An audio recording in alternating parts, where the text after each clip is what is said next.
just finished final exams. Pause for dance. Because I'm raising that roof. I'm so ecstatic because I have not one, but now 2 days before my next semester begins. My professors decided to go on a strike for 3 weeks, so that kind of screwed stuff up. Now, for some reason this semester, my study skills just dropped off the face of the earth. Usually when I study, I have to have music in the background, some type of noise so I don't perpetually go insane. Because I get extremely paranoid when I'm home alone, especially when I'm in the shower.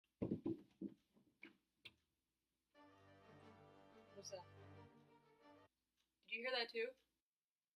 For some reason this semester, I couldn't study, no matter what I tried. Anyways, without further ado, these are a couple of ways of how not to study and prepare for an exam versus how you should actually study.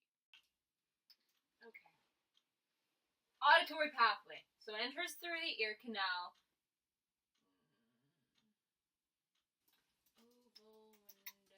Oval window is a membrane-covered opening that leads from the middle ear to the vestibule of the inner ear. Well, what happens when it gets into the inner ear? Inner ear. The semicircular canals in the inner ear are part of the balance system. No shit! But what happens when it gets into the inner ear?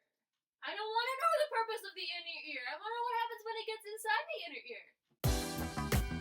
Oh, it's so cute. What? There is a picture of a cat playing a DS? No. The best way I have learned to study is in moderation. Study for maybe 20 minutes, take a 10-minute break or a snack break or something like that. The best thing to do is to stay up to date with the material.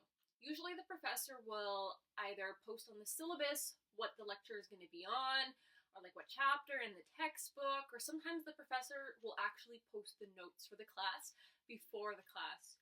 That way you have a chance to go through them and read them, and that way if you have any questions, you can actually ask the professor in class. Now, I learn best by studying visually, so that's why I have a trusty whiteboard here with plenty of markers. When you buy those markers, they're expensive, so make sure you hide them, because if your sibling finds them, they will destroy them. I'm a major in biology, so there's lots and lots of flow charts and diagrams and stuff like that to memorize, so usually with the whiteboard, I'll draw all of that goodness out rather than drawing them on a piece of paper. It'll save you a lot of paper, and it will save a lot of trees. I'm in my 5th year of university right now, and that's honestly the best way I have learned to study.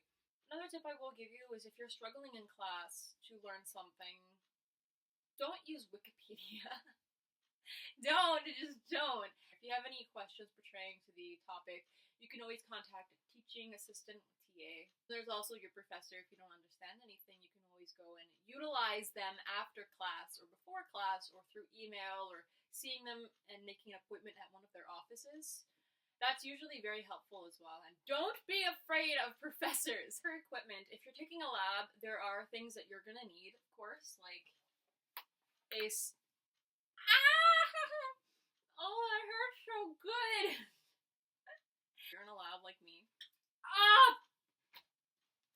2 times in 1 minute! Why? Yeah, make sure you don't stab yourself with the stuff. One thing that you are gonna need is a dissection kit, as you can see right here. Usually keep gloves in the folds because sometimes you don't want to touch that stuff. My university, for example, they do not supply gloves.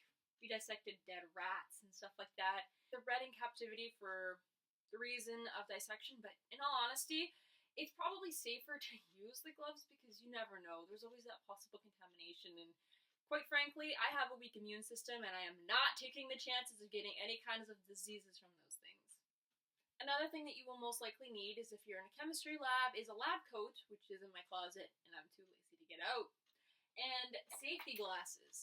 Now, I got all of my stuff at my university campus store, and as you can see, these ones are, it's been so many years since I've worn them, are specially made to fit over glasses. Now kids, when you're in a chemistry lab, make sure you don't set yourself on fire like I did. Always practice safety. I hope this helped a bit. If not, I am so sorry I wasted your time. The exit button, I think, is like it's right here. That way, if you liked it and would like more like it, click the like button. And if you would like to be notified when I make new videos, hit the subscribe button. And if you'll excuse me, I'm gonna go back to watching videos of cats because I have less than 72 hours before my next semester starts.